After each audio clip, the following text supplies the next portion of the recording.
لیکن ہمیں قیامت کا علم تو بتا ہی نہیں نبی کریم صلی اللہ علیہ وسلم نے. قرآن پاک میں جو آیات متشابہات ہیں ان کا بتا ہی نہیں نبی کریم صلی اللہ علیہ وسلم نے.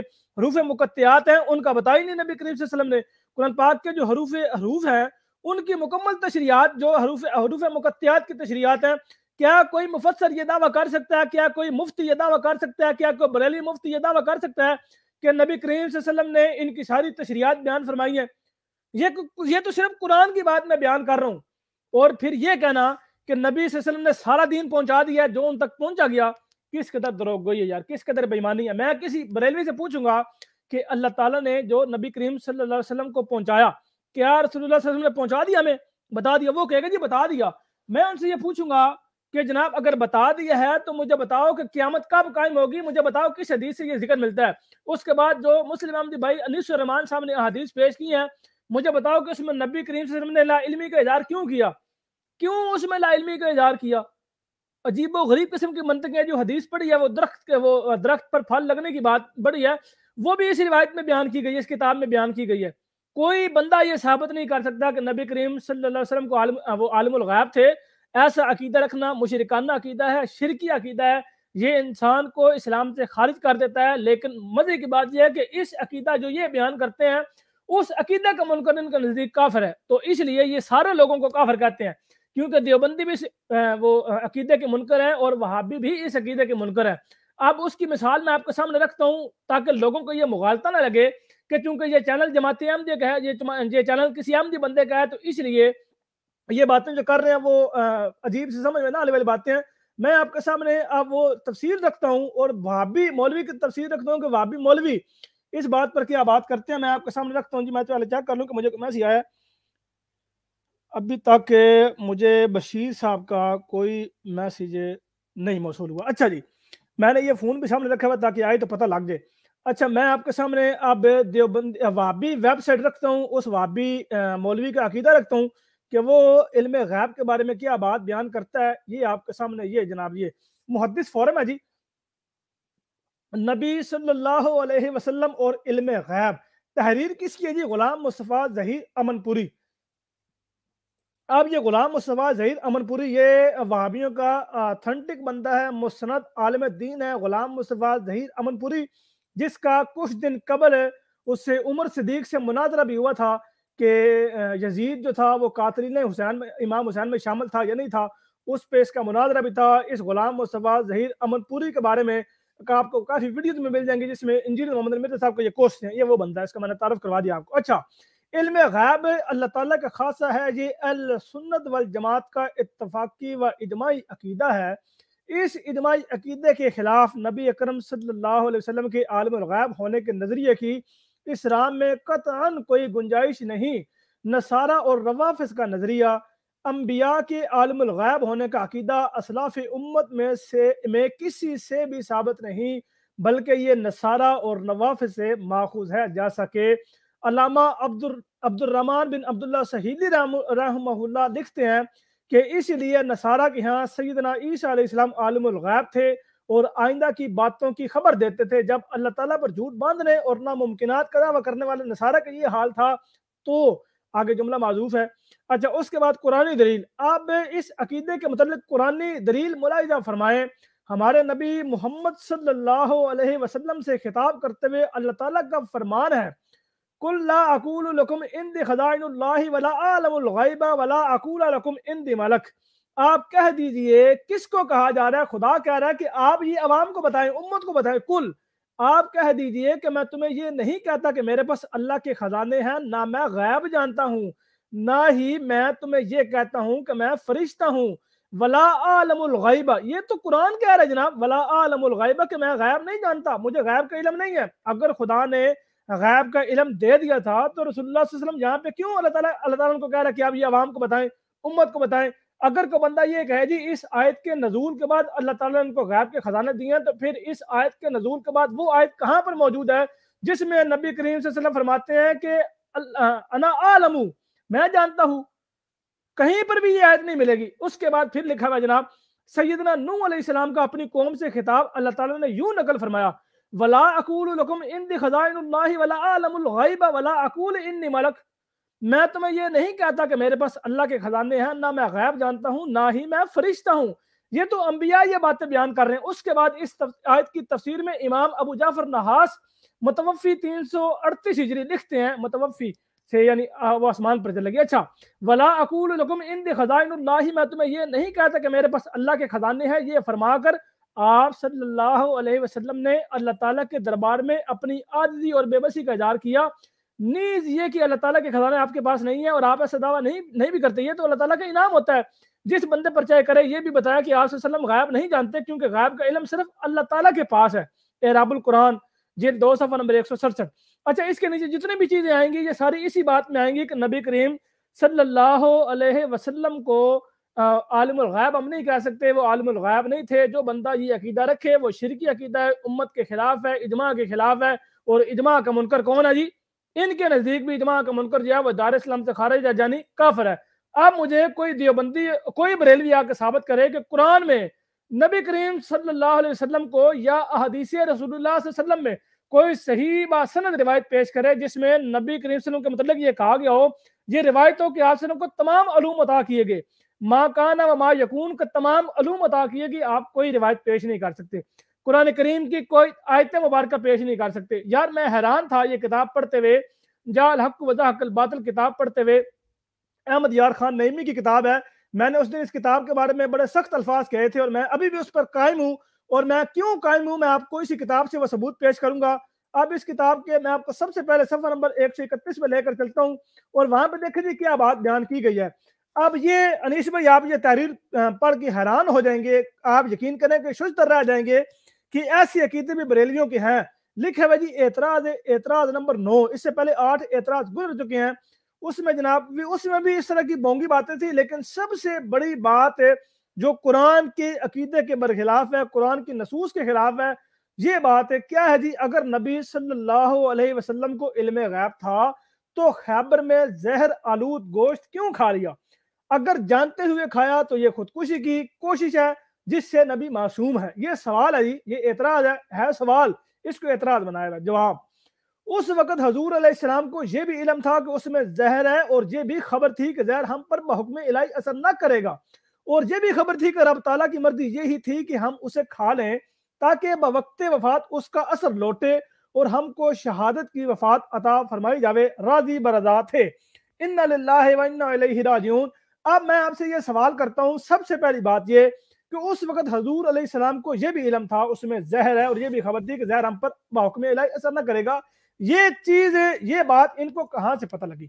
کیا مفتی احمد یار نعیمی کو خدا نے الہاماً یہ خبر بتائی ہے کہ رسول اللہ صلی اللہ علیہ وسلم کو اس وقت خبر تھی کہ اس میں زہر ہے؟ اس کا سورس کیا ہے خبر کا؟ اس کا ثبوت کیا ہے؟ اس کی دلیل کیا ہے؟ بریلوی حضرات اس پر قیامت کے دن سے صبح نہ بیٹھے میرا نام جری اللہ نے اس پر کبھی جواب نہیں دیں گے۔ دوسرا یہ کہ بحکم الہی اثر بھی نہیں کرے گا۔ ایک چیز ایڈ کر دوں، سوری آپ کو روک رہا ہوں جی، اپنے سامعین کے لیے اور آپ کے لیے اس بات کو سن کے میں تو حیران ہوں۔ جزاک اللہ، آپ نے یہ بات علم میں لائے ہیں۔ ایک چیز ہے جو قابل غور ہے کہ رسول اللہ صلی اللہ علیہ وسلم کو شہادت کی وفات عطا فرمائی جاوے۔ اللہ تعالیٰ کا وعدہ کیا تھا حضرت صلی اللہ علیہ وسلم کے ساتھ؟ وَيَعْصِمُكَ مِنَ النَّاسِ، ہاں بالکل، کہ اللہ تعالیٰ تجھے لوگوں سے بچائے گا۔ تو یہاں پہ کہہ رہے ہیں کہ اس زہر کی وجہ سے وفات ہو جائے تو پھر وہ جو یہودی عورت تھی جس نے زہر کھلانے کا سبب پیش کیا تھا، وہ سبب کیا تھا؟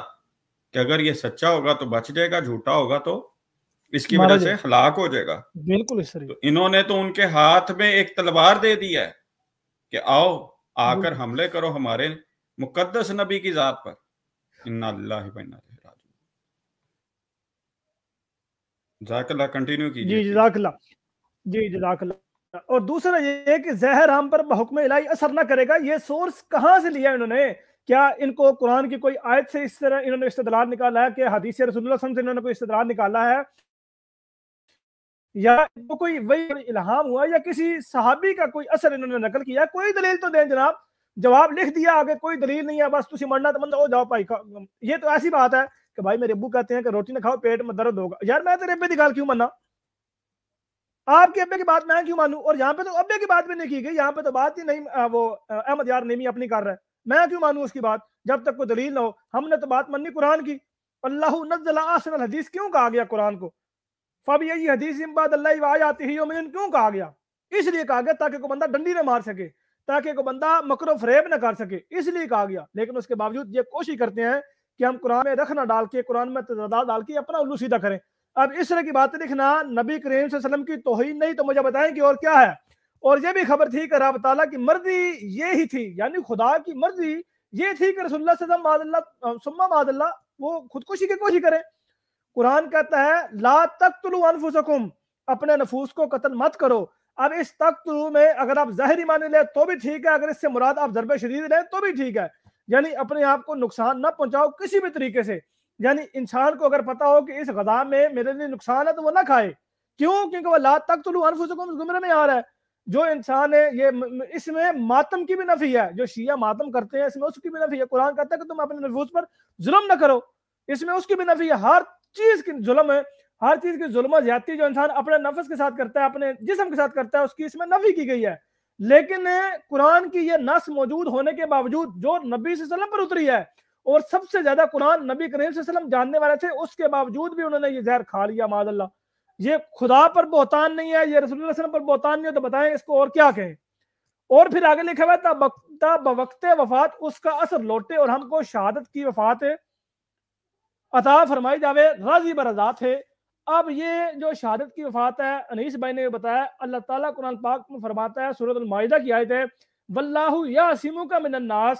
اللہ تعالیٰ نے نبی اکرم صلی اللہ علیہ وسلم کو یہ بات بیان فرمائی کہ اللہ تعالیٰ تجھے لوگوں سے بچائے گا، لوگ تجھے قتل نہیں کر سکتے۔ آپ اٹھائیں تفسیر ابن کثیر، آپ اٹھائیں تفسیر در منصور، اس میں واقعہ ملتا ہے، اس میں روایت نقل کی گئی ہے کہ جب تک یہ روایت نقل نہیں کی، جب تک یہ آیت مبارکہ نازل نہیں ہوئی، اس سے پہلے تک نبی کریم صلی اللہ علیہ وسلم جہاں پر رکتے تھے، جہاں جاتے تھے، ان کے ساتھ ایک پہرادار ہوتا تھا، ایک صحابی ہوا کرتا تھا۔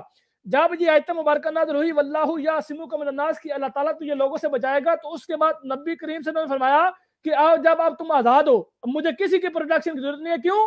کیونکہ خدا نے میری حفاظت کا ذمہ لے لیا ہے۔ یہ تفسیر ابن کثیر میں دیکھیں، اسی آیت کی تحت یہ بات لکھی ہوئی ہے، اسی آیت کی تفسیر میں یہ بات لکھی ہوئی ہے، اور خدا خوفی کرو کس طرف جا رہے ہو۔ اور دوسرا یہ قرآن کہتا ہے کہ بچاؤں گا، اللہ تعالیٰ تو بچا ہی نہیں سکا، خدا تعالیٰ کا وعدہ معاذ اللہ ثم معاذ اللہ ٹوٹ گیا، جھوٹا پڑ گیا۔ اور یہودی آج یہی تو اعتراض کرتے ہیں، عیسائی یہی تو اعتراض کرتے ہیں کہ نبی کریم صلی اللہ علیہ وسلم کی جو موت ہے وہ طبعی نہیں ہوئی، بلکہ اس یہودی عورت نے جو زہر دیا تھا اس وجہ سے ہوئی ہے۔ یہ ویب سائٹیں کھولیں آپ کو پتہ لگے گا یہودی اعتراض کیا کرتے ہیں۔ اب یہ بندہ ان یہودیوں کی وکالت کر رہا ہے یا نہیں کر رہا؟ اب یہ احمد یار نعیمی، یہ بریلوی کلٹ جو ہے، ان کی وکالت اور ان کی ترجمانی یہودیوں کے کر رہا ہے یا نہیں کر رہا؟ اب مجھے بتائیں کہ یہودی کے نقش قدم پہ کون ہے، نصرانیوں کے نقش قدم پہ کون ہے؟ اب آپ پتہ لگ جائے کہ احمد یار نعیمی اور اس کے ماننے والے جتنے بھی ہیں سارے۔ اور دوسرا قرآن کی آیت ہے وَلَوْ تَقَوَّلُوا عَلَيْنَا بَعْضَ الْأَقَاوِيلِ، اس میں اللہ تعالیٰ فرماتا ہے کہ جو بندہ یہ اگر تم میری طرف جھوٹی باتیں منسوخ کرے گا تو ہم دان ہاتھ پکڑ کے تیری رگے جان کاٹ دیں گے۔ اب حدیث میں ذکر آتا ہے کہ نبی کریم صلی اللہ علیہ وسلم فرماتے ہیں کہ میں اس زہر کی سختی اپنے گلے میں برداشت کرتا ہوں۔ ایک طرف آپ وہ روایت رکھیں، دوسری طرف آپ اس کتاب کی یہ تحریر رکھیں، تیسری طرف قرآن پاک کی سورہ حاقہ کی آیت مبارکہ رکھیں۔ کیا یہودی، عیسائی یا مخالفین اسلام ان تینوں کو ملا کے یہ نہیں کہیں گے بھائی نبی صلی اللہ علیہ وسلم خدا کی طرف سے نبی نہیں تھے؟ کیونکہ قرآن نے خود یہ معیار دیا کہ اگر نبی ہماری طرف جھوٹی بات منسوب کرے تو ہم اس کے رگے جان کاٹ دیں، تو رگے جان تو کٹ گئی۔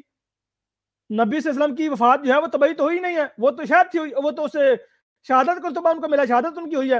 اور مجھے یہ بتائیں کہ یہ بریلوی یہاں پہ شہادت کا رتبے کے لیے یہ بات کہہ رہا ہے، اور اصل میں یہ اپنا من گڑت خود ساختہ مشرکانہ بے ایمانہ انتہائی غیر منصفانہ عقیدہ ثابت کرنے کے لیے نبی کریم صلی اللہ علیہ وسلم پر تہمت باندھ رہا ہے۔ اور شہادت کا رتبہ کیا ہے؟ شہادت کا رتبہ نبوت سے اعلیٰ ہوتا ہے یار۔ قرآن نے جو وہ رتبے بیان کی ہیں کہ وَمَن يُطِعِ اللَّهَ وَرَسُولَهُ فَأُولَٰئِكَ مَعَ الَّذِينَ أَنْعَمَ اللَّهُ عَلَيْهِم مِّنَ النَّبِيِّينَ وَالصِّدِّيقِينَ وَالشُّهَدَاءِ۔ شہادت کا رتبہ تو ہے ہی تیسرا، اور نبوت کا رتبہ پہلے ہے، اور پھر امام الانبیاء کی بات ہو تو وہ تو ہے سب سے اول، اللہ کے بعد ہے، سب سے اول اللہ کے بعد ہے۔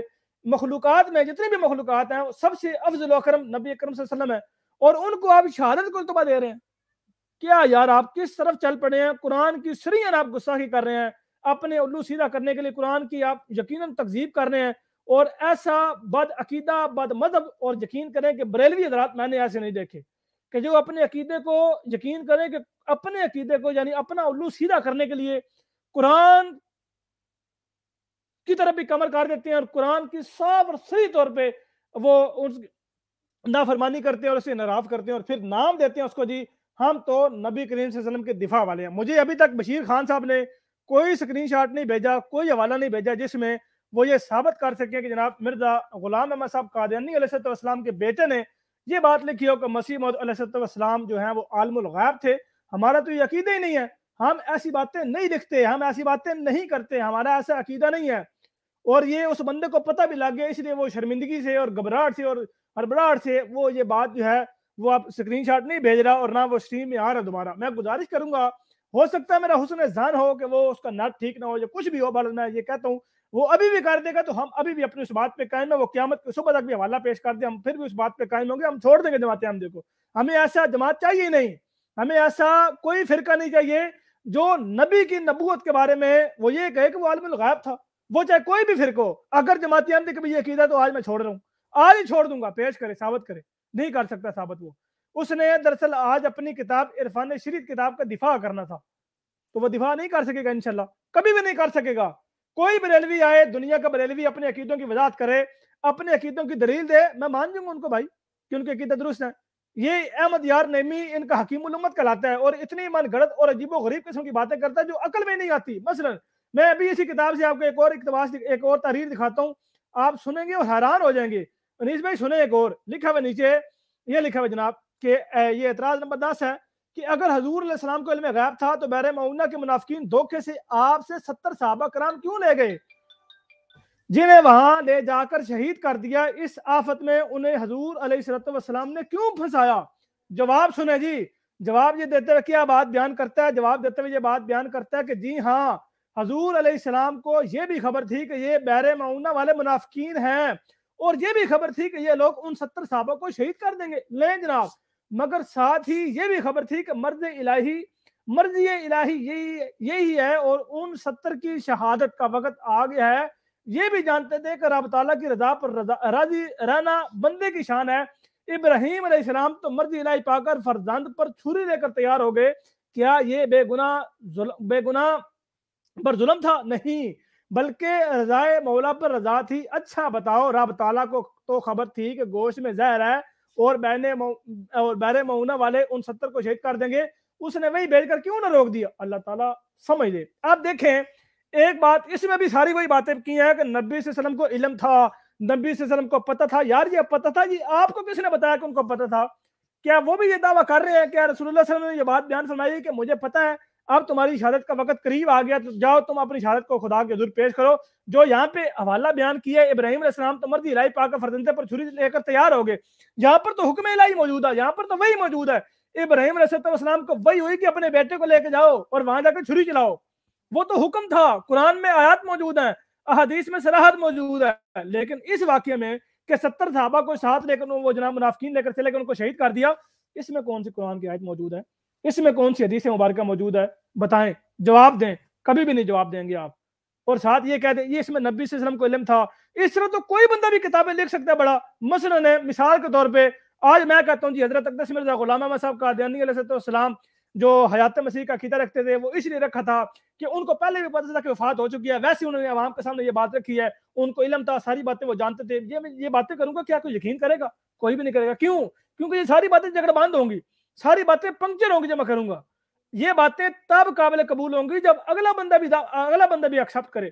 مثلا میں کہہ رہا ہوں جی ان کو علم تھا، انہوں نے یہ کیا، ان کو اس بات کا علم تھا، ان کو اس بات کا علم تھا، یہ تو میں کہہ رہا ہوں یار، یہ بات نبی صلی اللہ علیہ وسلم کریں تو یقین میں آئے گا، نبی صلی اللہ علیہ وسلم فرمائیں گے تو بات یقین میں آئے گی، وگرنہ اس بندے کی کیا سورس ہے؟ اس بندے کو کس نے بتایا کہ نبی کریم صلی اللہ علیہ وسلم کو اس بات کے علم تک وہ 70 صحابہ شہید ہو جائیں گے؟ اب آپ نے دو باتیں چیک کی ہیں، دونوں باتوں میں جو انہوں نے دلائل دینے کی کوشش کی ہے وہ آپ نے دیکھ لیا کہ ان کے دلائل کس طرح کے ہوتے ہیں، ان کے قیاس کس طرح کے ہوتے ہیں، ان کے استنباط کس طرح کے ہوتے ہیں۔ عجیب لوگ ہیں یار، عجیب قسم کے لوگ ہیں، عجیب ان کا جناب وہ ان کی مینٹلٹی ہے، اپنی مرضی سے اپنے لک میں جو ہے وہ نبی کریم صلی اللہ علیہ وسلم کی طرف وہ منسوب کرتے ہیں، اپنی باتیں منسوب کرتے ہیں۔ اب یہ جو باتیں بریلوی حضرات کرتے ہیں پیر عبد القادر جیلانی اور دیگر بزرگان کی طرف کہ بھائی اس نے بھی زندہ مردہ کر دیا، اس نے بھی زندہ کر دیا، جب ہم ان کی پرسنل لائف دیکھتے ہیں، پیر عبد القادر جیلانی کی کتابیں دیکھتے ہیں، وہاں پہ تو کوئی بات نہیں ملتی اس طرح کی۔ تو اپنی طرف سے جتنے مرضی مرتد زندہ کرا دو، اپنی طرف سے جتنے مرضی موضوعات ان کی طرف ٹھوک دو، وہ انکاری ہیں، وہ تو اقراری نہیں ہے تو بھائی ثابت کرو ان کی کتابوں سے، ثابت کرو ان کا دعویٰ ہے یہ، ان کا دعویٰ ہے نہیں، ان کے دعوے بھی اپنی طرف سے دعوے لگا کے ان کے اوپر تھوپ دیتے ہیں کہ بھائی تسی دعویٰ کر دیتا ہے دلیل اسی دے دینے بس تسی چپ رہو۔ عجیب قسم کے لوگ ہیں یار، شرم ان کو ذرا بھی نہیں آتی۔ جی مسلم احمدی بھائی۔ جی جزاک اللہ، بہت شکریہ، جیسا بڑا وضاحت کے ساتھ آپ نے پیش کر دیا ہے۔ مزے کی بات یہ ہے کہ قرآن کریم تو کہتا ہے کہ تم میں سے اگر کسی نے ایک بے گناہ انسان کو بچایا تو اس نے ساری انسانیت کو بچا دیا۔ اللہ تعالیٰ نے تو حضرت ابراہیم علیہ السلام کا امتحان لیا، اور اس امتحان کے نتیجے میں کیا چھری چلنے دی، یا اللہ تعالیٰ نے اپنی پاک وحی کے ذریعے سے خبر دے دی کہ نہیں؟ خدا تعالیٰ کی منشا یہ ہے۔ حضرت ابراہیم کے بارے میں ان کا عقیدہ اگر یہ ہے کہ انبیاء علیہ السلام عالم الغیب ہوتے ہیں، تو انہیں نہیں تھا پتا کہ میں نے تو دمبا ذبح کرنا ہے، بیٹے کو تو میں نے ذبح ہی نہیں کرنا ہے، اس وحی سے مراد دمبا ہے، اسی لیے تو اللہ تعالیٰ نے دمبا پیش کر دیا۔ اب آگے چلیں، جب 70 صحابہ کی دفعہ اگر یہ غور کریں خود صاحبان کہ کیا خدا تعالیٰ نے ان کا جب امتحان لیا، انہوں نے تو اپنے آپ کو پیش کر دیا، اگر ان کا مفروضہ سامنے رکھ لیا جائے، اس امتحان میں وہ صحابہ تو پیش ہو کے سرخرو ہو گئے، تو وہاں پہ جب ان کو سفر سے ہی پہلے روک لیا جاتا، آدھے سفر میں اپنے صحابہ کی حفاظت کے لیے دوسرے صحابہ کو بھیج دیتے، تو یہ ایسے بہتان ہیں نعوذ باللہ من ذالک رسول اللہ صلی اللہ علیہ وسلم کی ذات پہ، کہ قرآن جو کہتا ہے کہ جو تم کہتے ہو وہ کرتے نہیں، اور قرآن یہ کہہ رہا ہے کہ اگر تم نے کسی ایک بے گناہ کو بچایا تو تم نے پوری انسانیت کو بچا دیا۔ تو خدا کے واسطے قرآن کی آیات کے اوپر غور و فکر کریں، جن میں ریب اور تضاد نہیں ہے، باطل کو نہ آگے سے آنے دیتا ہے نہ پیچھے سے آنے دیتا ہے، وہ ان کو میں نے کہا نا جگہ جگہ پہ قرآن ان کو ٹھوکریں مارتا ہے کہ یہ اپنے عقیدوں کی اصلاح کر لیں، ان نام نہاد لوگوں کے پیچھے نہ چلیں، اللہ کے نازل کردہ کی طرف آئیں، اس کے مطابق اپنے عقیدے رکھیں، اور تم میں سے جو اللہ کی آیات پڑھتا ہے پھر بھی ان کے اوپر ٹکا رہتا ہے، ان کے اوپر ضد کے ساتھ قائم رہتا ہے، تو خدا تعالیٰ کہتا ہے انہیں دردناک عذاب کی خوشخبری دے دو۔ خدا کی اس بات کی طرف توجہ دیں، یہی مقصد اور منشا ہے آج ہم جس مقصد کے لیے یہاں بیٹھے ہیں، اور جس کی طرف ہم آپ کو دعوت دے رہے ہیں، اس کی طرف آئیں، قرآن کے عقائد کو اپنائیں، قرآن کے احکامات کے مطابق فیصلے کریں۔ جزاک اللہ۔ جی جزاک اللہ جی انیس بھائی۔ اچھا، بریلویوں سے جب بات ہوتی ہے اس کی علم غیب کی، تو اس میں دلیل پتہ کیا دیتے ہیں؟ مثلاً اب بھی ہم نے جو آپ نے انیس بھائی احادیث کا حوالہ دیا کہ اس میں، اب مثال میں آپ کو یار مزے کی بات ہے، تو مجھے اللہ کرے وہ پیج مل جائے، میں آپ کو دکھاتا ہوں ذرا اس میں کیا دلیل ہے۔ انیس بھائی بات ذرا کنٹینیو پلیز کیجیے گا، میں آپ کو ان کا ایک استدلال دکھاتا ہوں، اور بڑے مزے کی اس پہ انشاءاللہ ہم تب سرا کریں گے، ذرا پلیز بات کنٹینیو کیجیے گا۔ بالکل۔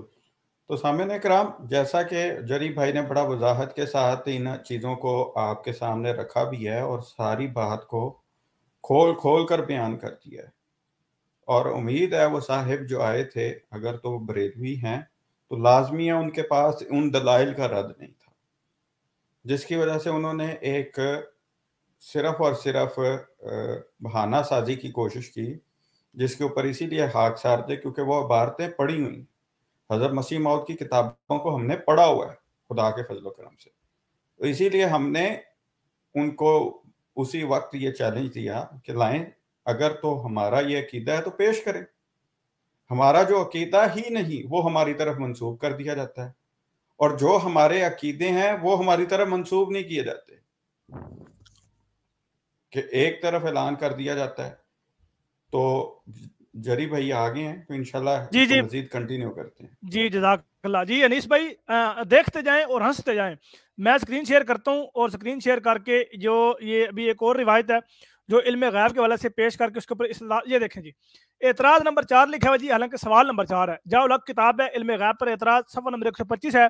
اچھا، صدیقۃ الکبریٰ کا ہار گم ہو گیا، جگہ جگہ تلاش کرایا گیا، نہ ملا، پھر اونٹ کے نیچے سے برآمد ہوا، اگر حضور علیہ السلام کو علم تھا تو لوگوں کو اسی وقت کیوں نہ بتا دیا کہ ہار وہاں ہے، معلوم ہوا کہ علم نہ تھا۔ جواب سنیں، آپ کو مزہ آئے گا۔ اس حدیث سے نہ بتانا معلوم ہوا نہ کہ نہ جاننا، اور نہ بتانے میں سادہ حکمتیں ہوتی ہیں۔ حضرات صحابہ نے چاند کے گھٹنے بڑھنے کا سبب دریافت کیا، رب تعالیٰ نے نہ بتایا تو کیا خدائے پاک کو بھی علم نہیں؟ لو جناب دیکھیں، دلیل نبی کی دی جا رہی ہے اور اس کے اوپر قیاس کس کا کیا جا رہا ہے؟ خدا کا۔ آگے سنیں، مرضی الہی یہ تھی کہ صدیقہ کا ہار گم ہو، مسلمان اس کی تلاش میں یہاں رک جاویں، ظہر کا وقت آ جاوے، پانی نہ ملے، تب حضور علیہ السلام سے عرض کیا جاوے کہ اب کیا کرے؟ تب آیت تیمم نازل ہو جس سے حضرت صدیقہ کی عظمت قیامت تک کے مسلمان معلوم کر لیں کہ ان کی طفیل ہم کو تیمم کا حکم ملا۔ اگر اسی وقت ہار بتا دیا جاتا تو آیت تیمم کیوں نازل ہوتی؟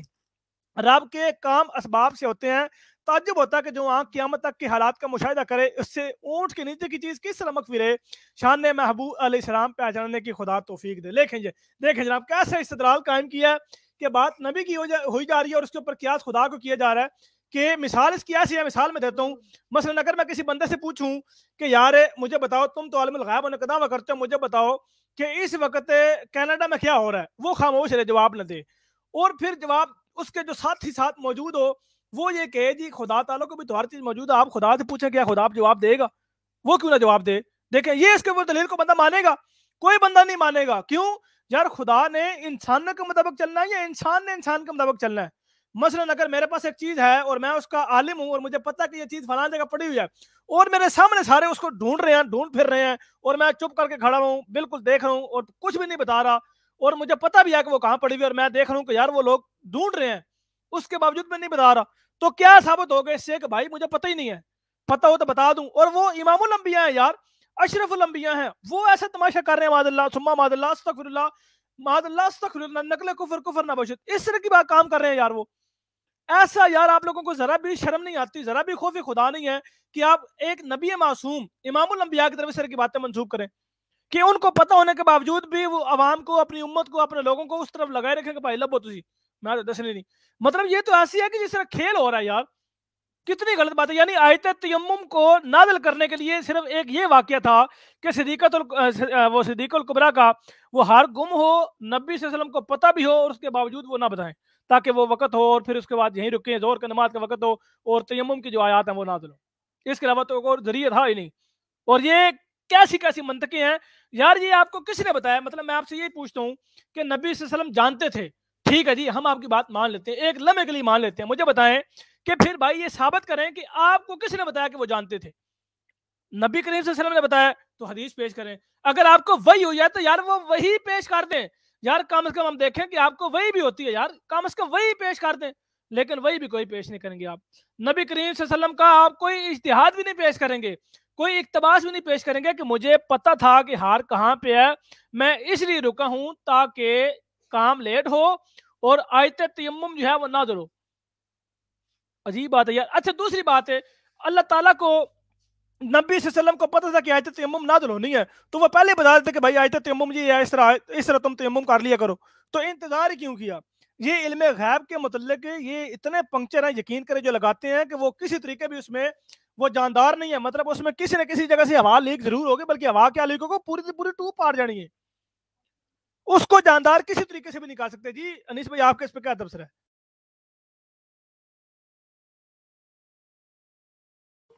جزاک اللہ، بڑا واضح طور پر یہ بات بیان کی جا چکی ہے، اور مزے کی بات سورہ توبہ کے اندر بھی تو اس بات کا خدا تعالیٰ اعلان کرتا ہے نا۔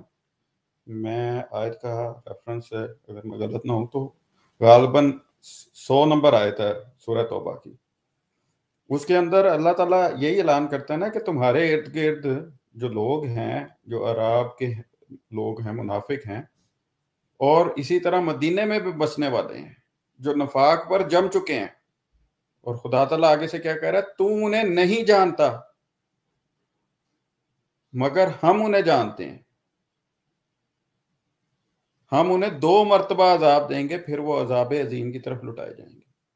یعنی خدا تعالیٰ بڑا واضح طور پہ کھول کر کہہ رہا ہے کہ تمہارے ارد گرد آگے پیچھے مدینے کے اندر اس کے ارد گرد منافقین ہیں اور ان کو تو نہیں جانتا، ہم جانتے ہیں۔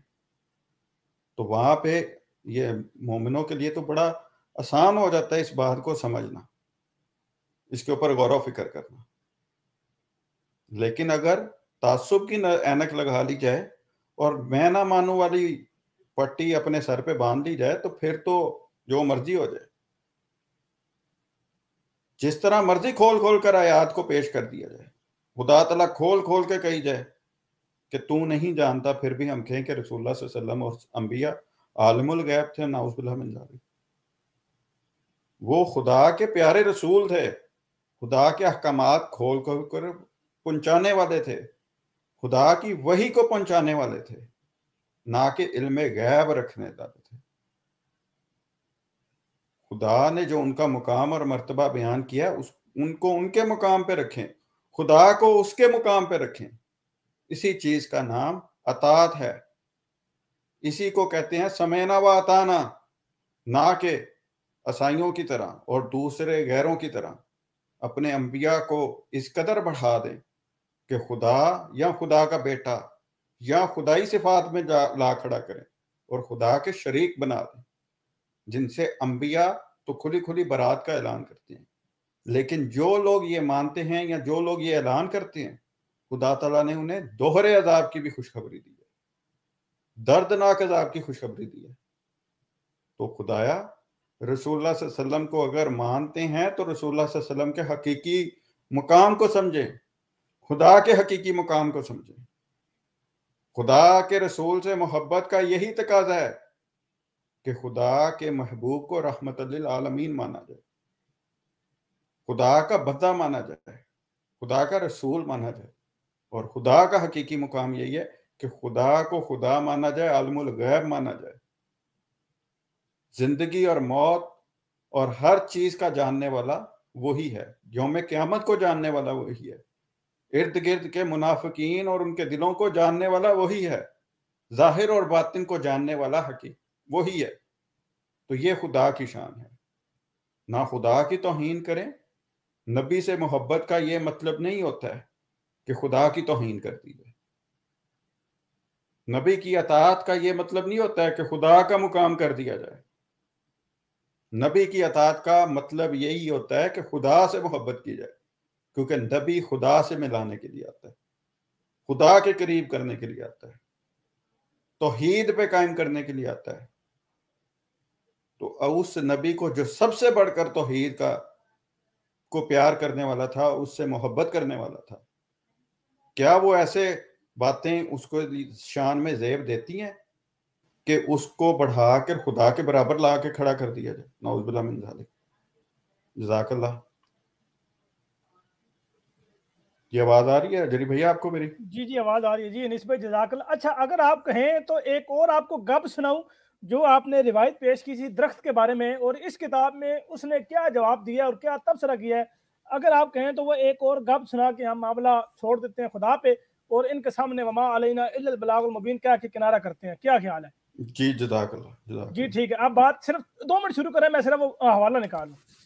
جی بہت شکریہ. تو سامعین کرام، بڑا وضاحت کے ساتھ اس چیز کو ہم لوگ تو بارہا دفعہ پیش کر دیتے ہیں. یہ معاملات اس قدر آسان ہیں کہ ان کے اوپر لمبی چوڑی بحثوں کی ضرورت نہیں. لیکن دیکھ لیں اس امت کا حال، جب قرآن کو مہجور کر لیا جائے تو پچھلے کئی 100 سال سے صرف اس چیز کے اوپر ہی جھگڑے کیے جا رہے ہیں. تو سمجھ آ رہا ہے کہ خدا کے کلام کی عزت نہیں ہے، خدا کے کلام کی پرواہ نہیں ہے، جس کے مطابق اللہ نے حکم، جس کے مطابق فیصلے کا حکم دیا. اور جو لوگ انکار کرتے ہیں اور فیصلہ نہیں کرتے اللہ کے نازل کردہ کلام کے مطابق، وہی لوگ کافر، فاسق اور ظالم کہہ کے خدا تعالیٰ نے پکارا. جی جری بھائی. جی ٹھیک ہے، جزاک اللہ. میں اسکرین شیئر کرتا ہوں اور میں دکھاتا ہوں جی وہ اقتباس ہے اسی کتاب جاء الحق سے، اور وہ ہے جناب یہ جناب دیکھیں صفحہ نمبر ہے جی اسی کتاب کا 122. جاء الحق کتاب ہے، علم غیب پر اعتراض کا جواب یہ دے رہے ہیں. اور کیا سوال ہے جی؟ اعتراض نمبر کیا ہے؟ اعتراض نمبر 2 ہے جی مدینہ پاک میں انصار باغ میں نر درخت کی شاخ میں مادہ درخت میں لگاتے تھے، مادہ درخت میں لگاتے تھے تاکہ پھل زیادہ دے. اس فعل سے انصار کو حضور علیہ السلام نے منع فرمایا. اس کام کو عربی میں تلقی کہتے ہیں. انصار نے تلقی چھوڑ دی، خدا کی شان پھل گھٹ گئے، اس کی شکایت سرکار عالم کی خدمت میں پیش ہوئی تو فرمایا انتم عالمو بامور دنیاکم، اپنے دنیاوی معاملات تم بہتر جانتے ہو۔ اب اس میں بہترین طریقے سے یہ الفاظ حدیث میں آتے ہیں کہ انتم عالمو، کہ تم جانتے ہو، بہتر بامور دنیاکم، دنیا کی امور تم بہتر جانتے ہو۔ اور اس کے جواب میں تو یہ نیچے پورا معلوم ہوا کہ آپ کو یہ علم نہ تھا کہ تلخی روکنے سے پھل گھٹ جائیں گے، اور انصار کو آپ سے زیادہ ثابت ہوا، انصار کا علم آپ سے زیادہ ثابت ہوا۔ اچھا جواب میں کیا لکھتے ہیں، حضور علیہ السلام کا فرمانا انتم عالم بامور دنیاکم اظہار ناراضی ہے کہ جب تم صبر نہیں کرتے تو دنیاوی معاملات میں تم جانو، جیسے ہم کسی سے کوئی بات کہیں اور وہ اس میں کچھ تعامل کرے تو کہتے ہیں بھائی تو جان، اس سے نفی علم مقصود نہیں۔ یہ آگے پھر ملا علی قاری بحث موضوعات میں فرماتے ہیں، پھر آگے وہ ساری بحث لے کے آتے ہیں۔ تو بہرحال خلاصہ یہ اس بات کا ہے کہ اس میں بھی وہ ناراضگی کر رہے ہیں نبی کریم صلی اللہ علیہ وسلم، حالانکہ ایسا قطعی کو ذکر نہیں ہے، بلکہ بہترین طریقے سے فرماتے ہیں انتم عالمو۔ اچھا اگر بفرض محال ایک لمحے کے لیے یہ مان لیتے ہیں کہ اس میں صحابہ کرام رضوان اللہ علیہم اجمعین سے وہ ناراض تھے نبی صلی اللہ علیہ وسلم اور انہوں نے ناراضگی کا اظہار کیا، تو کیا بعد میں صحابہ کو یہ پتہ تھا کہ وہ ناراض ہو رہے ہیں نبی صلی اللہ علیہ وسلم میں؟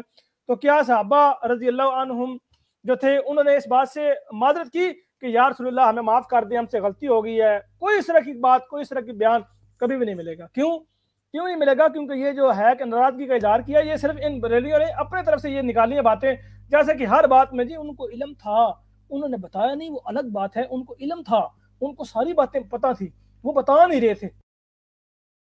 مجھ سے پوچھو یار، میں اچھا تم بتا رہے ہو، تمہارے پاس دلیل کیا ہے، تمہارے پاس سورس کیا ہے کہ تم بتا رہے ہو؟ میں تمہاری بات کیوں مانوں میں تمہاری بات؟ تمہارے پاس کون سی دلیل ہے؟ ہمارے ساتھ بشیر خان صاحب آ گیا جناب، السلام علیکم۔ وعلیکم السلام۔ جی جری اللہ بھائی، میں نے کہا یا شاید یہ آپ یہ نہ سمجھیں کہ میں مطلب بھاگ گیا ہوں، آج میں نے فتح اسلام صاحب کو اپنا مرید کر لینا ہے، تو آپ کا ایک ممبر کم ہو جائے گا۔ میرے ایک دوست ہیں، آپ کو بڑا ان کا پتہ ہوگا، شمس الدین صاحب، تو ان سے میں نے، ہاں آپ کو بڑے اچھے طریقے سے پتا ہے شمس الدین صاحب کا، تو میں پروگرامز میں وہ لائیو پروگرام کر رہے ہیں، تو میں پروگرام میں پھر گیا ان سے، تو واٹس ایپ تو وہ پھر وہ ابھی ہیں، تو 5-10 منٹ میں شاید میرے واٹس ایپ پہ وہ حوالے آ جائیں، تو میں آپ کو پھر سکرین شیئر کر دوں گا، پھر آپ کو پتہ چل جائے گا کہ رحم میں لگانے والی جو دوائی ہے وہی برنم، تو کیسے پتہ چل گیا کہ رحم میں درد ہے، یہ بھی آپ کو پتہ چل جائے۔ یہ باتیں نہیں، آپ نے جو دعویٰ کیا ہے اس میں آپ نے لکھا ہے کہ مرزا غلام احمد صاحب قادیانی علیہ السلام کے بیٹے نے کہا ہے کہ حضور جو تھے وہ عالم الغیب تھے، عالم الغیب کا دعویٰ ہے، یہ بات آپ نے کرنی ہے۔ چلیں ٹھیک ہے جی، میں پروو کروں گا، ٹھیک ہے، سن لیں چلیں ٹھیک ہے، آپ نے کہا جی 5-10 منٹ میں آپ کو حوالے آ جائیں گے، تو 5-10 منٹ آ جائیں گے، تو ابھی میں لیو کرنے لگا ہوں انشاءاللہ آج۔ لیو نہ کریں، یہی رہیں۔ آپ نے جو عرفان شریف کتاب کی بات کی تھی اس کے اوپر تبصرہ کرتے ہیں، آپ نے کہا تھا میں آؤں گا، میں وعدہ کرتا ہوں آپ سے اور آؤں گا، اس پہ تبصرہ کروں گا، تو 5-10 منٹ جی، تو اس میں اس پہ بھی آتا ہوں، میں اس پہ بھی آتا ہوں۔ میں نے آپ سے یہ کہا تھا کہ آپ جب بھی لائیو پروگرام کریں گے میں آؤں گا، میں نے وہ جو نمبر اوپر لکھا ہوا تھا 0306 والا، اس پہ رابطہ کیا ہے، مبشر جو وہ اتاری تھا، مدثر اتاری جو بھی تھا اس کا نام، تو انہوں نے کہا کہ میں لاہور گیا ہوا ہوں، میں منگل والے دن آؤں گا، ٹھیک ہے آپ میرے پاس آ جائیں، میں اس کا سارا وہ آپ کو نکال کے دے دوں گا، تو وہ منگل والے دن آئیں گے لاہور سے۔ میں نے آپ سے کہنا تھا لیکن آپ نے پروگرام نہیں کیا۔ بشیر خان صاحب، آپ کو ابھی تک یہی نہیں پتہ لگا کہ عرفان شریف کتاب جو آپ کو دکھائی ہے وہ اثر ہے یا نقل ہے؟ کتنے یار مزہ کا خیز بات ہے کہ آپ کو اپنے امام کی کتاب کی نہیں پتا۔ میں نے آپ کو کہا تھا کہ انٹرنیٹ بہترین سہولت ہے، آج کل تو یار بندہ جو ریڑھی رکشہ چلاتا ہے اس کو بھی پتا کہ انٹرنیٹ کے فائدے کیا ہیں۔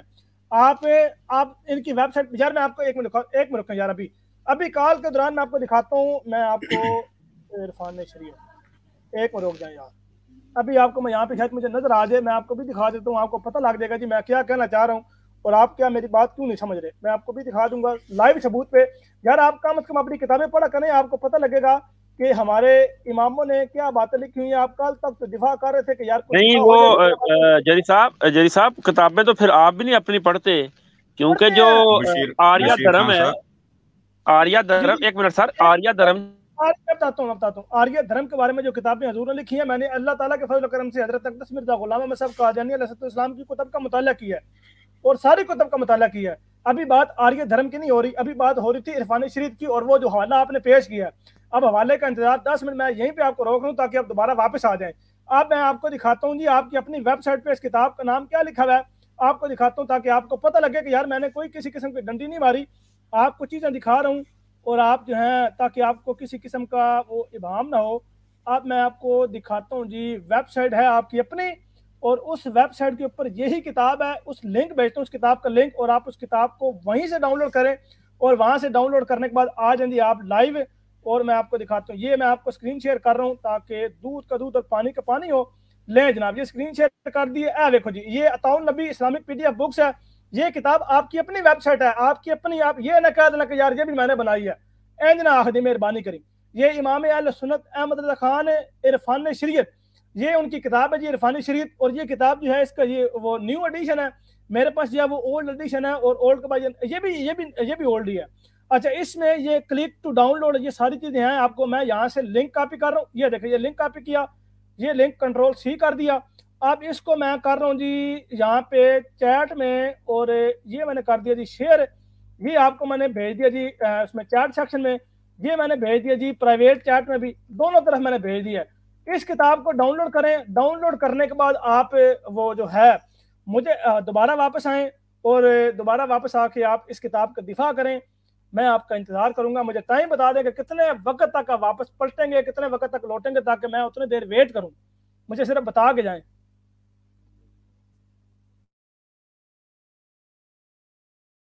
بشیر صاحب آپ کی آواز نہیں آ رہی, ایک منٹ آپ بولیں گے آپ کتنے. جی جی ایک منٹ یار آپ تو بتائے بھی نہیں چلے گئے, میں نے کہا آپ جانا بتا کے جانا, تو بتا بھی نہیں چلے گئے. بہرحال پھر بھی اس میں کیا کہتے ہیں, تھوڑا 2-4 منٹ ویٹ کر لیں. 2-4 منٹ تو کر لیتے ہیں, یا جب یہ آپ کے پاس ان کا واٹس ایپ کا نمبر ہے تو اگر یہ رابطہ کریں تو اس ٹائم پہ ہم اس کو پلان کر لیں گے اس کے اکارڈنگلی.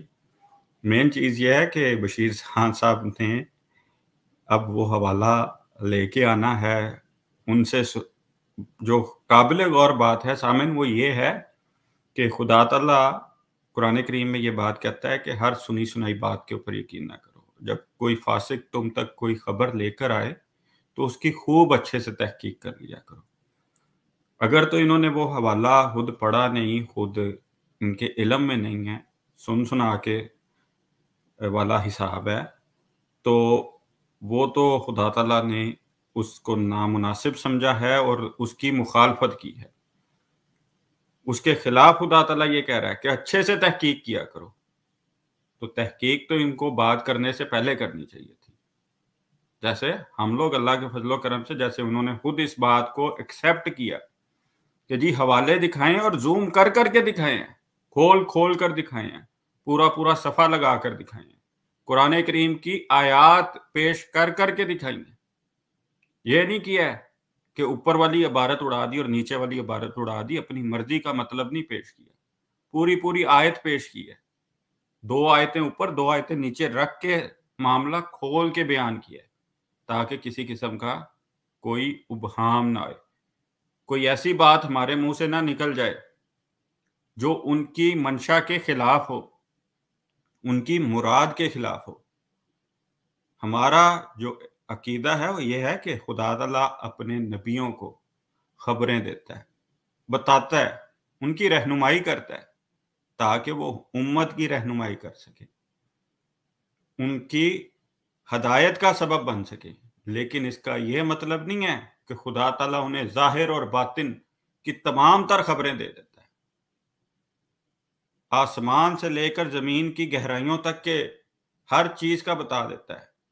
کسی کے دل میں کیا چل رہا ہے, کسی کے دماغ میں کیا چل رہا ہے, ہر وقت کی خبر نہیں خدا تعالیٰ دیتا.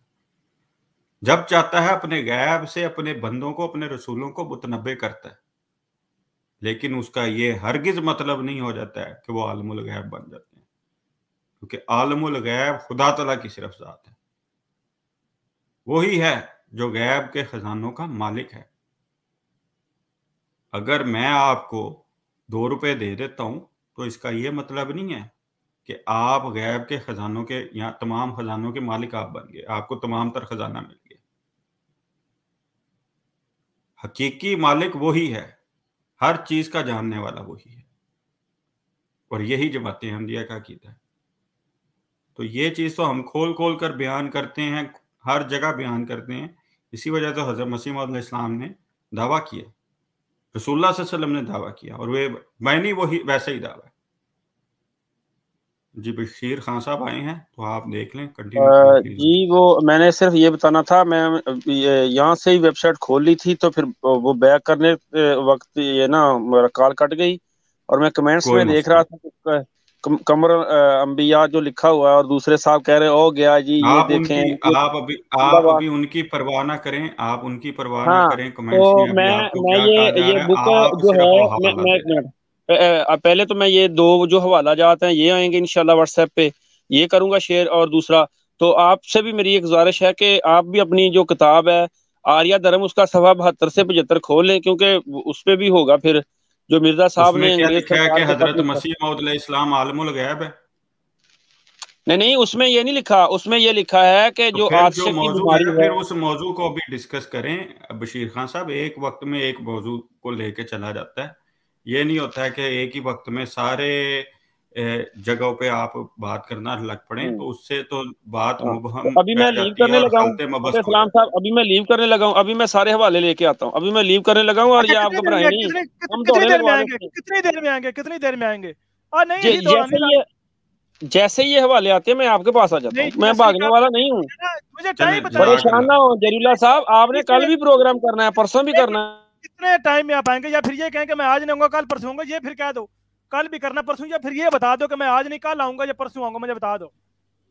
میں کل سارے حوالے اکٹھے کر کے لے کے آؤں گا، اور آپ کی جو کتاب ہے آریہ دھرم، میری بات سن لیں، آریہ دھرم پر بھی میں بات کروں گا، پہلے یہ معاملہ ایک دفعہ حل ہو جائے، یہ اکٹھا کھل جائے جو آپ نے پہلے کھولا ہے، اس کو پہلے باندھ لیں، اس کو باندھیں گے تو اگلا کھولیں گے، پہلے ایک باندھ جائے گا تو باقی سارے نہیں بن رہے، ایک پہلے بنے گا تاکہ دوسرے بڑے سانے نہ بجے جان۔ میں یہ کہہ رہا ہوں، آپ نے پہلے کہا کہ میں کچھ دیر تک آؤں گا، پھر کہہ دیجیے میں کل آؤں گا، میں آپ کے کل پر وعدے پہ بھی تیرے وعدے تک کیتا اعتبار سے تسی سانو بھول گئے، میں یہ نہ کہوں اب آپ نے کل کے وعدے کا مطلب آپ نے آنا، اور کہہ رہے ہیں میں سارے حوالے لے کے آؤں گا، اب آپ نے آنا ہے کل حوالے لے کے، ساری باتیں آپ نے لے کے آنا ہے، اور جو بالخصوص ہی عالم الغیب والا حوالہ، اور دوسرا عرفان شریف کتاب کا کنفرم کر لینا کہ بھائی یہ کتاب ہماری ہے بھی یا نہیں، یعنی آپ کو تو اپنی کتابوں کو نہیں پتا اور آریہ دھرم کی بات کر رہے ہیں۔ اگر میں آپ کو یہاں پہ آن دا ریکارڈ لائیو یہاں پہ کہوں نا کہ میں آریہ دھرم کتاب بات کر کے آپ سے مناظرہ کرنے کو تیار ہوں، تو آپ یقین کریں 2 منٹ نہیں ٹکیں گے۔ مسئلہ یہ ہے کہ وہ ہمارا موضوع نہیں ہے۔ اب آپ نے کل آنا ہے، تو پھر کر لیں آپ اس کا صفحہ نمبر 72 سے 75 کھولیں آریہ دھرم کا۔ تو صحیح نا، میں یہی عرض کر رہا ہوں کہ اس کا موضوع نہیں ہے، لیکن میں کہہ رہا ہوں کہ اگر میں کروں تو آپ نے ٹکنا نہیں ہے۔ جب اس کا میں کہیں نہیں جانے لگا، میں جری اللہ 1 منٹ پہلے کہہ رہے تھے میں جا رہا ہوں، اور آپ کہہ رہے ہیں میں کہیں نہیں جانے لگا، کیوں؟ کیونکہ بات ہماری کتاب کی ہو رہی تھی، اس لیے پہلا بات ہماری کتاب کی ہو رہی تھی، تو کہہ رہی تھی میں چلا وہاں، یعنی آپ کی کتاب کی، جب وہ کتاب ہو کے میں نے کہا جی میری کتاب پہ نہیں میں کہیں نہیں جانا، میں تو ادھر ہی ہوں، یعنی اپنی کتاب کا دفاع نہیں کر سکتے آپ لوگ، اپنی کتاب کا دفاع تو کرو جو ابھی تک آپ کو یہ نہیں پتا لگا کہ بھائی ساڑی ہے بھی یا نہیں ہے۔ شرم کا مقام ہے اپنے آپ کو بریلوی کہنا، اللہ حضرت کو اپنا امام اور مجدد کہنا، اور اپنی کتاب کا نہیں پتا کہ یہ ہماری ہے یا نہیں ہے۔ دکھاؤ لائیو اسٹریم میں کوئی کتاب دکھاؤ مجھے، میں بتاؤں گا ہماری ہے یا نہیں ہے۔ اگر میں فرض مال اس وقت میں مثال دے رہا ہوں، میں انتہائی محتاط رویہ استعمال کرتا ہوں، مثال دیتا ہوں، اگر مجھے اس وقت نہ بھی پتہ لگے یار یہ ہماری ہے، میں اسی وقت اسی لمحے چیک کر کے بعد بتاؤں گا بھائی یہ کتاب ساڑی ہے یا نہیں ہے، جب تسی فلان جگہ دجل و فریب کیتا۔ حیرت کی بات ہے آپ کو کتابوں کا نہیں پتا اپنا، یار آپ لوگ اپنا مسلک بتاتے ہوئے شرماتے ہو، مسلک بتاتے ہوئے ڈرتے ہو، بتا ہی نہیں سکتے کون سا مسلک ہے۔ میں اللہ حضرت کی کتاب یہاں کھول کے آپ کے سامنے تاریخ پڑھتا اور پوچھتا کہ آپ کا اتفاق ہے، آپ نے جواب ہی نہیں دینا تھا۔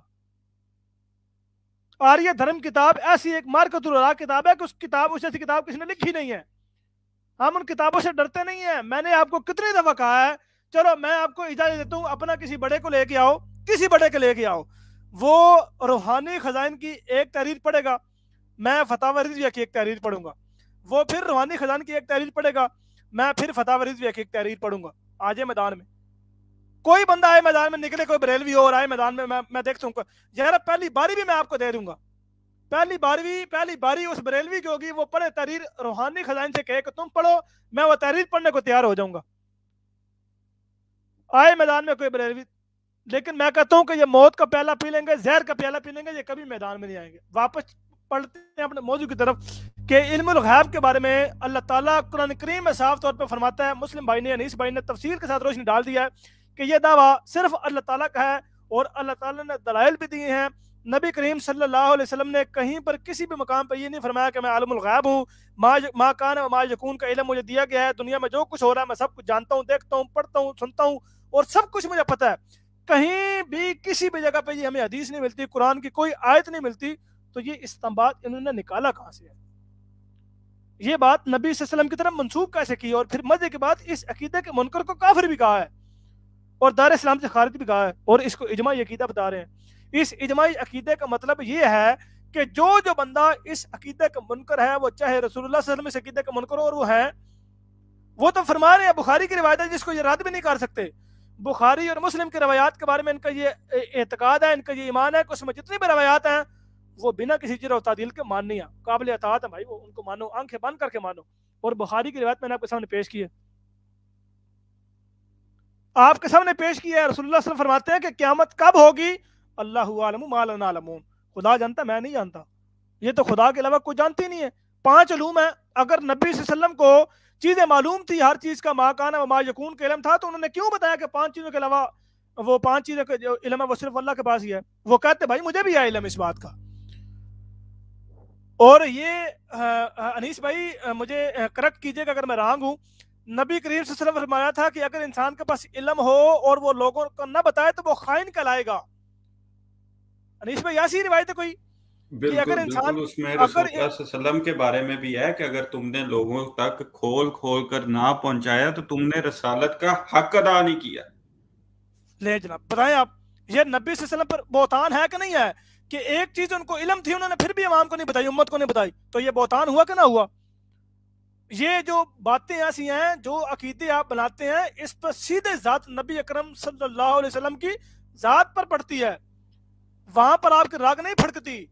جی نہیں بھائی, سب سے زیادہ دیکھیں حضرت صلی اللہ علیہ وسلم کے پہلے اللہ کی ذات پہ ہے. سورہ توبہ کا جو میں نے حوالہ دیا ہے کہ ارد گرد جو منافق ہیں تو نہیں جانتا, تو خدا تعالیٰ یہ کہہ رہا ہے, تو سب سے پہلے تو ان کا فتویٰ نعوذ باللہ من ذالک خدا تعالیٰ کی ذات پہ جاتا ہے. پھر ان لوگوں پہ جو قرآن کریم کی اس آیت کو سچا مانتے ہیں, تو ان کے مطابق بچتا کوئی نہیں ہے. بالکل درست فرمایا, ایسی ہے, بالکل ایسی ہے یار. حدیث کے صاف الفاظ ہے, اگر کسی انسان کے پاس سے علم ہو اور لوگوں کے پوچھنے کے باوجود بھی نہ بچائے تو قیامت کے دن وہ خدا جو صاحبان بنائے گا اس کے نیچے اس کو جگہ نہیں ملے گی. یہ نبی صلی اللہ علیہ وسلم اپنی امت کے بارے میں کہہ رہے ہیں, اور رسول اللہ صلی اللہ علیہ وسلم خود جب ان سے پوچھا کہ قیامت کب ہوئے گی تو انہوں نے بتایا ہی نہیں ہے, انہوں نے اس کا جواب ہی نہیں دیا اور کہا خدا بہتر جانتا ہے. ان کو علم تھا اس کے باوجود نہیں دیا. اور قرآن کی آیت ہے لما تقولون ما لا تفعلون, کو تم اس بات کو حکم کیوں دیتے جس بات پر تم عمل ہی نہیں کرتے. بریلوی عقیدہ نظریے کے مطابق نبی کریم صلی اللہ علیہ وسلم کو قیامت کا علم تھا. لوگوں نے پوچھا اور رسول اللہ صلی اللہ علیہ وسلم نے نہیں بتایا. قرآن کی آیت ہے لما تقولون ما لا تفعلون, تم اس بات کو حکم کیوں دیتے جس بات پر تم خود عمل نہیں کرتے. اب نبی یہ حکم دے رہے ہیں کہ تمہارے پاس علم ہو, لوگ پوچھے تم بتاؤ, نہ بتاؤ تو کل قیامت کو تمہیں خدا اپنے صاحبان کے نیچے کھڑا نہیں کرے گا. یہاں پہ خود رسول اللہ سے لوگ پوچھ رہے ہیں قیامت کب قائم ہوگی, تو رسول اللہ جواب نہیں دے رہے, بتا نہیں رہے. یہ نبی اکرم صلی اللہ علیہ وسلم کی گستاخی شان میں ہے یا نہیں ہے؟ ان بریلویوں کو میں یہ دعوے سے کہہ دیتا ہوں کہ 98% بریلوی ایسے ہوں گے جن کو اس عقیدے کا پتہ ہی نہیں ہے, بالکل نہیں پتا کہ بھائی ہمارا عقیدہ کیا ہے. اور صحابہ کے بارے میں اور باقی انبیاء کے بارے میں بھی اور اولیاء کے بارے میں بھی ان کو علم غیب ہے. نبی کو یہ ثابت نہیں کر سکتے تو اولیاء کی طرف انہوں نے منسوب کر دیا. ان کے ولی تو جناب پیکج بھی دیتے ہیں, قبروں میں بیٹھ کے پیکج دیتے ہیں, ان سے چلے بھی لگوائے جاتے ہیں, پتہ نہیں کیا سے کیا کرتے ہیں. اللہ تعالیٰ ان لوگوں کے حال پہ رحم کرے.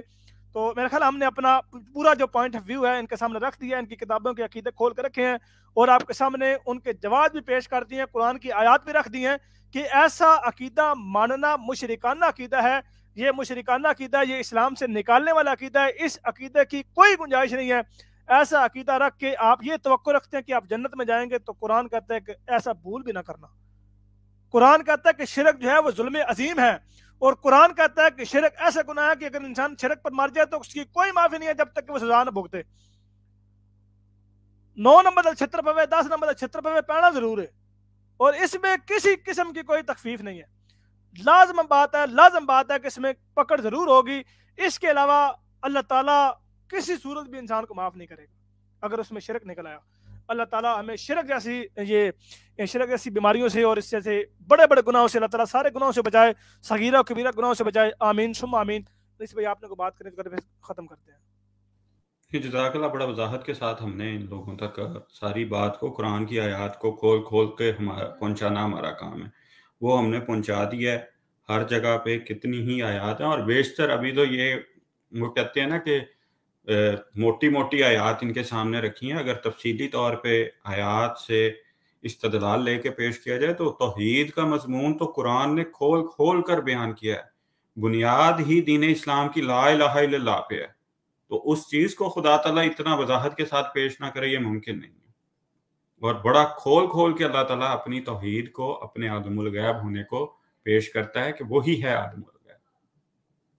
جزاک اللہ. آمین ثم آمین. اللہ تعالیٰ کو سمجھنے کو توفیق دے. میں اپنے دوستوں سے گزارش کروں گا کہ جو لوگ پاکستان سے دیکھ رہے ہیں, وہ پاکستان میں یہ چینل بیان ہے, اور اس کو دیکھنے کا آسان طریقہ یہ ہے کہ آپ کوئی وی پی این ڈاؤن لوڈ کر لیں, اس کے ذریعے دیکھ لیں.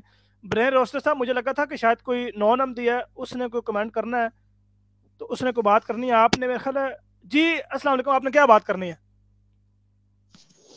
وعلیکم السلام سر, کیا حال چال ہے؟ ٹھیک ٹھاک ہیں جی الحمدللہ, شکر ہے خدا کا. جی مختصراً کو بات بیان کریں, میں پروگرام ختم کرنے لگا ہوں. سر مختصر سی بات یہ ہے کہ یہ جو بشیر خان صاحب آئے ہیں, میں ان کو یہ نصیحت کرنا چاہتا ہوں کہ میں جماعت پر اعتراض کر کے تھک چکا ہوں, اور یہ جتنے بھی سوال کریں گے اور جتنے بھی اعتراض کریں گے, ان کے پاس کوئی جواب نہیں ہوگا, اور یہ فضول اپنا ٹائم ضائع کرتے ہیں اور یہ بات کو کہیں اور لے کے جاتے ہیں. تو لہٰذا یہ جتنی بھی باتیں بشیر خان صاحب کر رہے ہیں, یہ من گھڑت کر رہے ہیں اور اپنی طرف سے جوڑ کر رہے ہیں. اور کوئی بھی ایسا جو بھی اعتراض کریں گے, آپ اس کا فوری جواب دیں گے. اور کیونکہ میرا یہ تجربہ ہے, آپ تو بڑے عالم لوگ بیٹھے ہوئے ہیں, عالم سے مراد ہے دین کا علم بہت زیادہ رکھتے ہیں, اور ایک عام جو احمدی ہوتا ہے جس کا اتنا مطالعہ نہیں ہوتا, وہ جواب ایسا دیتا ہے کہ بندے کا منہ بند کر دیتا ہے. تو یہ تو ان کو شوق پورا کرنے دیں, اور یہ میرا خیال اب نہیں آئیں گے. یہ میں سن رہا تھا, میری کوئی طبیعت خراب تھی, میں شامل نہیں ہو رہا تھا, میں نے پوری یہ سٹریم سنی ہے. تو یہ نہیں آئیں گے, اور آئیں گے تو کل کو نیا سوال لے کے آئیں گے. اس سوال پہ نہیں آئیں گے جو عالم غیب والا سوال ہے, یہ نہیں کریں گے. یہ کوئی نیا کریں گے, اور ایسے ہی پھر اس کا بھی جواب آپ دیں گے تو پھر یہ اور کریں گے. بس اس طرح چلتا رہے گا. اور آپ سب ٹھیک ہیں, اللہ تعالیٰ آپ سب کو خوش رکھے. آمین آمین ثم جزاک اللہ بریر صاحب, اللہ تعالیٰ آپ کو جزا دے. جی دوستو, اس کے ساتھ ہی پروگرام ختم کرتے ہیں. دعا میں یاد رکھیے گا, اللہ تعالیٰ آپ سب کا حافظ ناصر. اور پروگرام کے آخر میں جو کہ میں ہمیشہ یہ بات بیان کرتا ہوں کہ پاکستان میں یہ چینل جو تریاکل کلوب ہے, اس کو بیان کر دیا گیا. اس کو دیکھنے کا آسان طریقہ کہ آپ اپنے فون سے کوئی بھی پراکسی ڈاؤن لوڈ کریں, وی پی این ڈاؤن لوڈ کریں, اس کو آپ کنیکٹ کر کے اس چینل کو دیکھ سکتے ہیں.